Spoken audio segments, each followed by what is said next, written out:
ఇక ఏ ధర్మం మీదైనా సరే ఇలాంటి అపవిత్రం ఒక చర్చి మీద జరిగిన, ఒక మస్జిద్ మీద జరిగిన దేశం అల్లకల్లోలం చేసేస్తారు, ప్రపంచం అంతా మాట్లాడతారు, గ్లోబల్ న్యూస్ అయిపోద్ది. కానీ దేశంలో కోట్లాది మంది హిందువులు అపవిత్రమైతే, ఈ ప్రసాదం అపవిత్రమైతే ఒక్కరు కూడా మాట్లాడకూడదు, ఇది సెక్యులర్ వ్యవస్థకు విఘాతం అంటే హిందువులకి మనోభావాలు ఉండవా? ఇది ఒక్కరు నిందించట్లా, అసలు మీరు ప్రస్తావన చేయకూడదు, ఇది తప్పు, ఇది మాట్లాడకూడదు అంటే ఎట్లా? ఇదే వేరే మతానికి మీరు అన్వయిస్తారా? నేను అన్ని మతాలని సమానంగా గౌరవించేవాడిని, ఇస్లాంని గౌరవించేవాడిని, క్రిస్టియానిటీని గౌరవించేవాళ్ళం మేమందరం. సనాతన ధర్మం అని మొత్తుకుంటున్నాం. దేనికి సనాతన ధర్మం అంటే? సనాతన ధర్మానికి ఒకరు ప్రారంభించింది కాదు, ఇది ఒక వ్యక్తి ఒక కూర్చోబెట్టి ఒకరు స్టార్ట్ చేసింది కాదు. ఇది కొన్ని వేలాది సంవత్సరాలుగా అన్ని మతాలని, అన్ని విశ్వాసాలని అలింగనం చేసుకున్న నేల ఇది. అలాంటి విశ్వాసాలకి దగ్గర తీసుకున్న ఈ నేల మీద ఇలాంటి అపవిత్రం జరిగితే, రిపీటెడ్గా జరిగితే, ఒకసారి కాదు, 2 సార్లు కాదు, రిపీటెడ్గా జరిగితే ఇప్పుడు కూడా మాట్లాడకూడదంటే అది తప్పు చేసిన వాళ్ళం అవుతాం. మేము దోషులకి శిక్ష పడాలి. ఫుడ్ అడల్టరేషన్ ఇది మేము కాదంటలా. టీటీడీ బోర్డు, అప్పుడు టీటీడీ బోర్డు బాధ్యత తీసుకోవాలి.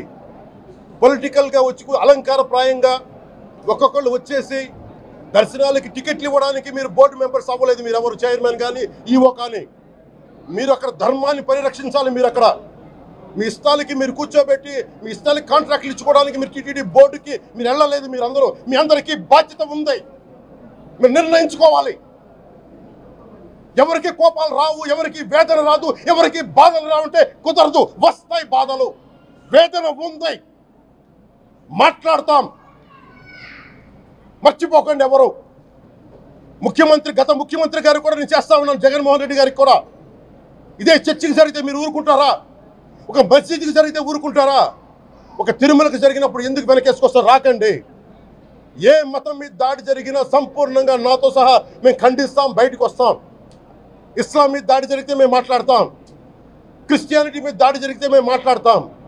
హిందూ ధర్మం మీద, సనాతన ధర్మం మీద దాడి జరిగితే కూడా నేను మాట్లాడతాను. ఇది మొదటిసారి కాదు, మేమందరం మాట్లాడతాం.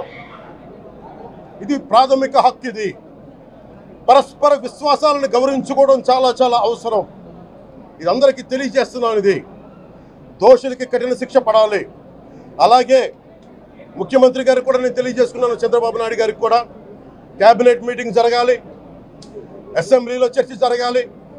అసలు టీటీడీ ట్రస్ట్లో ఎన్ని అవకతవకలు జరిగినాయి, దీని మీద కూలంకషంగా దీని మీద చర్చలు జరగాలి. అలాగే నిన్న అందరూ మీడియా పెద్దలు కూడా అడుగుతా ఉన్నారు, అధిపతులు, పత్రికాధిపతులు కూడా అడుగుతూ ఉన్నారు, మీడియా వారు కూడా అడుగుతున్నారు, దీన్ని సిబిఐకి తీసుకెళ్లాలా లేదా అనేది. అది గౌరవ ముఖ్యమంత్రి గారు నిర్ణయం తీసుకోమని. మీరు ఏ నిర్ణయం తీసుకున్నా క్యాబినెట్ మీ వెనకాల ఉంటుంది, ప్రజలు మీ వెనకే ఉంటారు. ఇది ఇక్కడతో ఆగాలని మనస్ఫూర్తిగా నేను కోరుకుంటున్నాను.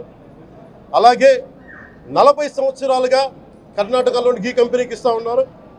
15,000 కేజీలు అవసరం అవుతుంది నెయ్యి, మనకి స్వచ్ఛమైన నెయ్యి. అలాంటిది వీళ్ళు 1000 రూపాయలు కొన్నదాన్ని వీళ్ళు 360 రూపాయలకే వస్తుందని చెప్పి ఎవరో మిడిల్ మ్యాన్ వచ్చి చెప్పారు. ఆ మిడిల్ మ్యాన్ ఎవరు? దీని మీద సంతకం పెట్టింది ఎవరు? మీరు 1,00,000 లడ్డూలు మీరు అయోధ్యగా పంపించినప్పుడు మాట్లాడింది ఎవరు? చెక్ చేశారా? క్వాలిటీ చెక్ చేశారా? కోట్లాది మంది భగవంతుణ్ణి విశ్వాసం ప్రకటించే ప్రతి ఒక్కరి ఈ రోజున బాధకు గురయ్యారు. నాకు నిజంగా ఇంకో వేదన కూడా ఉంది. ఇది ఇంకొకరు నిందించట్లా.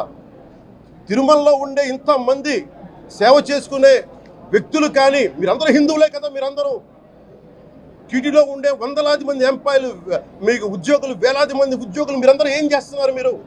మీరు హిందువులు కాదా? మీరు స్వామివారికి అపవిత్రం జరుగుతూ ఉంటే మీరు కల్తీ జరుగుతుంది మీకు తెలిసి కూడా మీరు ఎందుకు కాముకున్నారు? భయపడ్డారా? వైసీపీ అంటే వైవి సుబ్బారెడ్డి గారంటే భయపడ్డారా? ధర్మారెడ్డి గారంటే భయపడ్డారా? ఏ స్వామి అయితే మీకు ఆశ్రయం ఇచ్చారో ఆ స్వామికి అపవిత్రం జరుగుతూ ఉంటే మీరందరూ కామ్గా కూర్చునే మీకు ఎలా వచ్చింది? మీకు ఇది నేను సాటి హిందువులను కూడా నేను ప్రశ్నిస్తున్నాను. మీరు కూడా తప్పు చేశారు దీంట్లో. ఇది ముందుగా ప్రతి హిందువు గౌరవించాల్సింది. దీన్ని మీ మతాన్ని మీరు గౌరవించుకోండి ఫస్ట్. ప్రతి హిందూ నేర్చుకోవాలి ఇది. ప్రతి హిందూ ఆత్మపరిశీలన చేసుకోవాలి. మీరు బయటికి రావాలి. తప్పు జరుగుతూ ఉంటే కూర్చొని చేతులు కట్టుకొని మనకెందుకులే అంటే ఇలాగే ఉంటాయి. ఇది మారాలి. ఇది అందుకు నేను కూడా దీంట్లో భాగమే. కాబట్టి నిజంగా నాకు ఇన్ని సమస్యలు చెప్పారు ఇన్ని సంవత్సరాలుగా. వైసీపీ మీద పోరాటాలు చేస్తున్నారు. రోడ్లు బాగలేదంటే మాట్లాడాం, రైతుకి సమస్యలు వస్తే మాట్లాడాం, గుడులు అపవిత్రం చేస్తుంటే మాట్లాడాం. కానీ ఏ ఒక్కరు కూడా బలంగా కూర్చొని టీటీడీ ఉద్యోగులు ఎవరైనా సరే ఇలా జరుగుతుంది అని తెలిసి కూడా కామ్కున్నారంటే మీరు మహా అపరాధం చేశారు. ఆ మహా అపరాధానికి నేను కూడా నాకు సంబంధం లేకపోయినా ఈరోజు నేను ప్రాయశ్చిత దీక్ష మొదలుపెట్టాను. ఈరోజు 11 రోజులు స్వామివారికి నేను క్షమాపణలు కోరుకుంటే దీక్ష తీసుకుంటున్నాను.